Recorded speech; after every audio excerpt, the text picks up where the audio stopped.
Assalamualaikum warahmatullahi wabarakatuh. Alhamdulillah. Alhamdulillahilladzi arsala rasulahu bil huda wa dinil haqqi liyudhhirahu 'alad dini kullih wa kafa billahi shahida. Asyhadu an la ilaha illallah wahdahu la syarika lah. Iqra rabbihi wa tauhida wa asyhadu anna sayyidana wa maulana Muhammadan 'abduhu wa rasuluh alladzi la nabiyya wa la rasula ba'da. Allahumma salli wa sallim wa barik ala nabiyyina Muhammadin wa ala alihi wa ashabihi wa tabi'ina lahum bi ihsan ila yaumil qiyamah. Amma ba'd.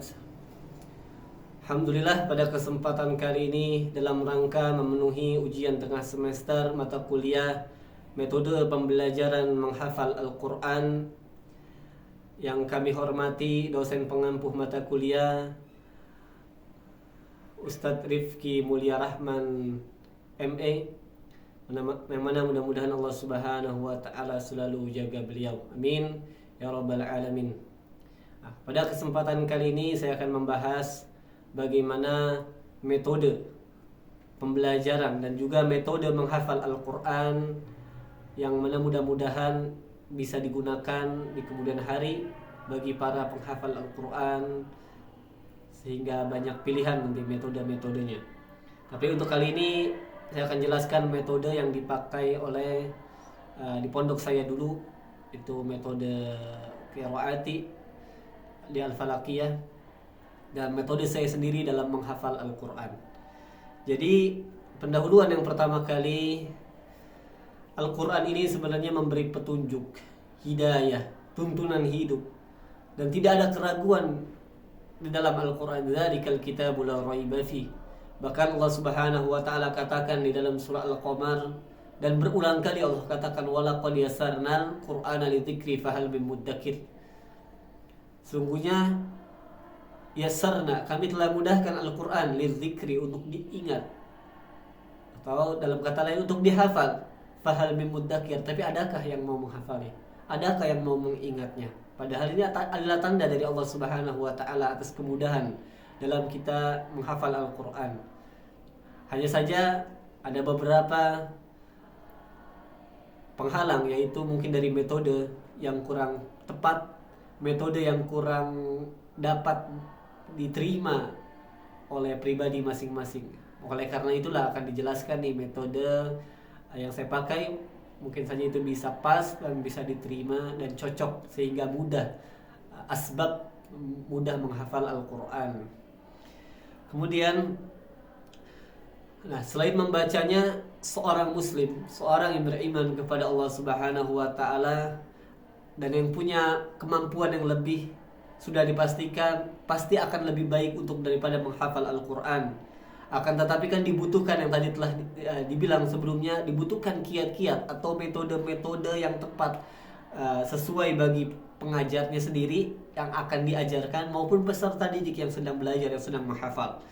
Dimulai dalam mencari, mungkin nanti menganalisa, bereksperimen dulu terhadap satu metode, kemudian ke metode yang kedua, metode yang tiga belum dapat diterima, kemudian metode dan seterusnya sampai benar-benar pas, bisa sesuai dengan apa yang diinginkan. Kemudian dari setiap metode nanti yang dieksperimen tersebut ada target yang akan dicapai beserta langkah-langkah dalam menghafal, sehingga tercipta metode pembelajaran dan menghafal yang sesuai tentunya yang kita inginkan, praktis juga, serta mudah diterapkan ketika kita menghafal Al-Quranul Karim. Kemudian, jadi metode yang nanti akan dijelaskan, metode pembelajaran dan menghafal Al-Quran atau metode PTPT. Apa itu PTPT? Program Tahfiz Pasca Qiraati atau juga Pasca TPQ, ya, PTPT jadinya. Jadi tujuan dalam pembahasan ini tadi udah disinggung banyak sekali tadi. Jadi bagaimana nanti metode ini di setiap individu dari beberapa background institusi pendidikan yang berbeda, baik dari sekolah Islam maupun pondok pesantren. Kemudian bagian kedua adalah penjelasan nanti bagaimana target setiap metode yang dipaparkan, targetnya apa saja sih nanti yang akan dicapai, kemudian yang terakhir langkah-langkah yang akan dibahas pada kesempatan kali ini. Jadi metode pembelajaran yang pertama itu PTPT, program tahfiz pasca TPQ. Awal mula ini inisiasinya dari metode Qiraati. Nah, jadi kenapa PT-PT ini menjadi pengaturan dari baik dari sisi waktu maupun jumlah santri. Jadi dalam satu halaqah itu dipimpin satu guru dan 9 dan maksimal 10 peserta didik. Jadi kan kalau kebanyakan juga kadang kita lihat di lapangan hanya satu guru, sedangkan yang menyetorkan hafalan sehingga banyak di halaqahnya itu sampai 20, 15, sehingga guru tidak bisa terfokus, tidak bisa memperhatikan kepada murid karena banyaknya di satu halaqah itu. Halaqah. Jadi kemudian mengaji di halaqah ba'da sholat subuh dan asar, dan waktu yang dialokasikan itu hanya 15 menit. Cukup 15 menit. Nah, strategi pembelajaran yang dipakai 15 pertama, santri itu berbaris di halaqah untuk membaca nadham, nahwu maupun shorof. Ini yang mana untuk memudahkan nanti dia untuk memahami Al-Quran. Juga mungkin lebih mudah kalau dia lupa terhadap setoran hafalan. Begitu juga mengingat ayat, dan juga lebih mudah untuk nanti berbahasa Arab juga. Kemudian 15 menit kedua memakai metode klasikal atau membaca Al-Quran bil ghaib. Tentu bil ghaib ya, jadi walaupun klasikal tetap bil ghaib bersama-sama sekitar 1/4 juz dan baca serentak sehalaqah itu. Jadi misalkan dia punya hafalan 5 juz misalkan, maka di berurutan misalkan subuh, di halaqah subuh, maka dia membaca misalkan surah Al-Baqarah juz 1, maka 1/4 juz dari mulai Al-Fatihah, Alif Lam Mim sehingga wa iqala rabbuka lil mala. Kemudian nanti asar dilanjut lagi. Ya habis asar dilanjut lagi halaman setelah wa iqala, berarti wa basyiril, dan seterusnya sampai setengah juz ya berarti. Ya. Jadi 15 menit kedua itu pasti metode klasikal, yang mana gunanya untuk mengulang hafalan Al-Quran selain daripada setoran kepada guru. Nah, kemudian 15 menit ketiga adalah persiapan setoran. Jadi disiapkan, santri harus wajib mempersiapkan hafalan sebelum waktu ngaji. Jadi mempersiapkan hafalan itu sebelum ngaji, sebelum masuk ke hadapan guru.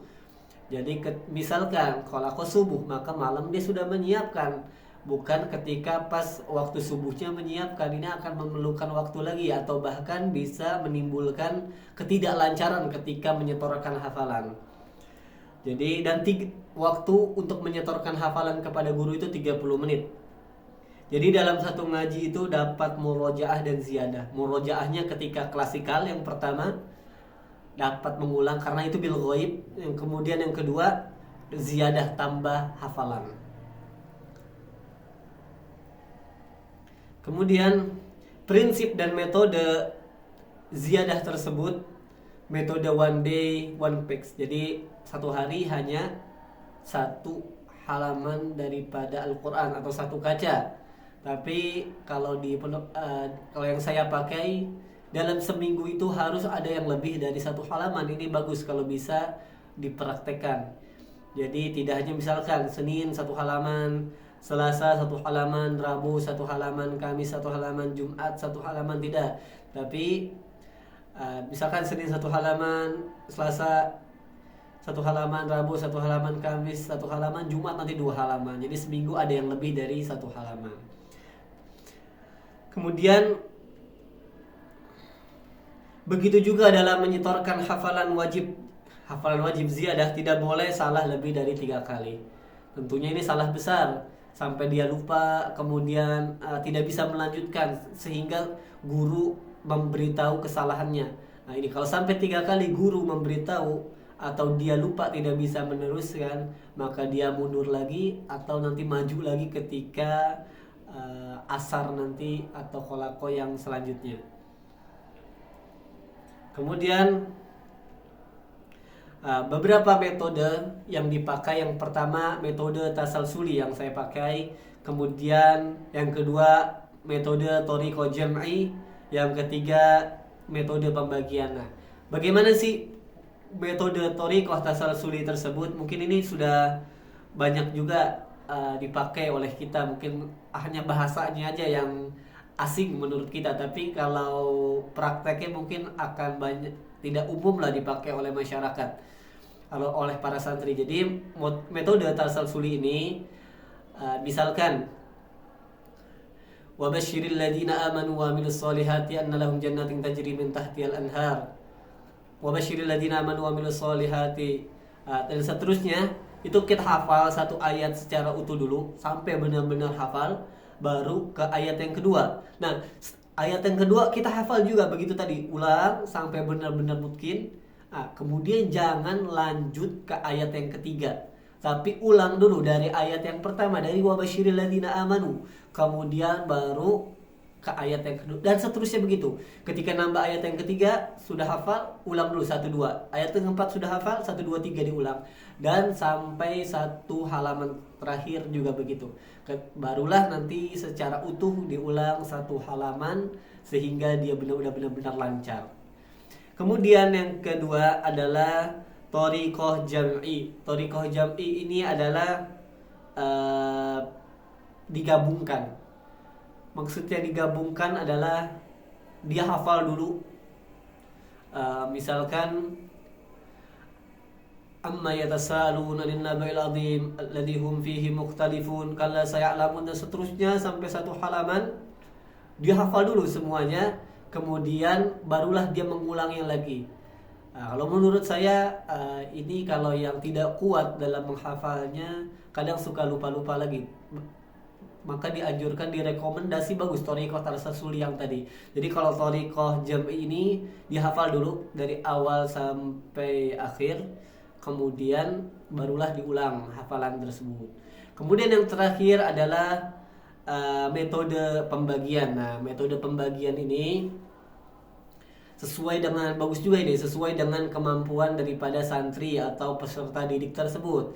Misalkan peserta didik tersebut hanya ketika menghafal satu halaman, dia bagi-bagi halaman itu, misalkan dibagi menjadi 3, misalkan amma yatasaalun dibagi sampai dia ngafalnya sampai setengah halaman dulu, menjadi 2 bagian kan, kemudian dari setengah sampai ke bawah halaman, kemudian dia hafal lagi, jadi gitu. Jadi awal sampai pertengahan dihafal dulu sampai benar-benar lancar, baru bagian kedua dihafal dari pertengahan sampai akhir.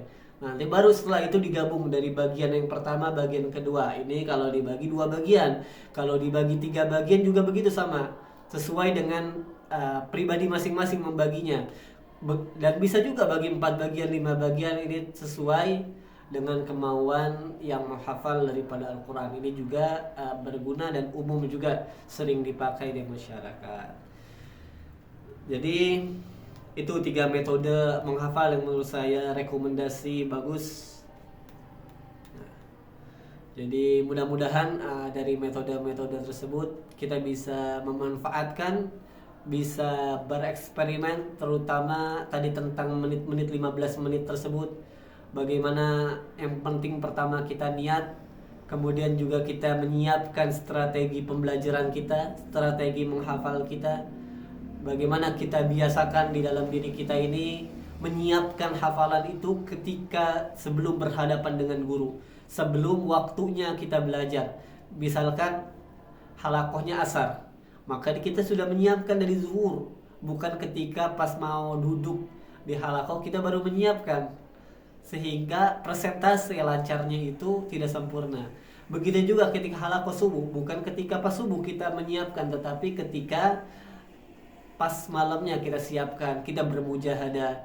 Maka ini sesuai dengan yang disabdakan oleh Nabi sallallahu alaihi wasallam, man talabal ula sahirul layali. Siapa yang ingin ketinggian, kedudukan yang tinggi, kejayaan, kesuksesan, maka dia harus sahirul layali. Dia harus siap, bukan begadang, bukan bahasanya begadang, terjaga di malam hari dengan doa, sungguh-sungguh belajar, mengulang, mutola'ah. Kalau dalam menghafal Al-Quran dia memurajaah hafalannya, mengulang hafalannya, yang dimana kalau seharusnya penghafal Al-Quran itu dimana orang-orang lain kenyang, dia berpuasa untuk meningkatkan hafalannya, di mana orang-orang lebih banyak tertawa, dia lebih banyak merenung terhadap ayat-ayat Al-Qur'an. Jadi bagaimana kecepatan seorang menghafal itu tergantung bagaimana dia mengalokasikan waktu dia bersungguh-sungguhkah atau tidak. Jadi barulah strategi pembelajaran itu akan berjalan. Kemudian tadi yang terakhir kesimpulannya, jadi yang pertama bikin kholakoh. Jadi metodenya itu kholakohnya ada murojaah dan ziyadah. Murojaahnya itu sistem klasikal, tapi diingat garis bawahi secara bil goib, klasikalnya bukan dibaca. Ini meningkatkan untuk murojaah secara bersama-sama, kemudian baru ziyadah. Wallahu a'lamu bissawab. Subhanallah bihamdihi, subhanallah wa bihamdika, asyhadu an la ilaha illa anta, astaghfiruka wa atubu ilaik. Wallahu muwaffiq ila aqwamit thoriq. Wassalamualaikum warahmatullahi wabarakatuh.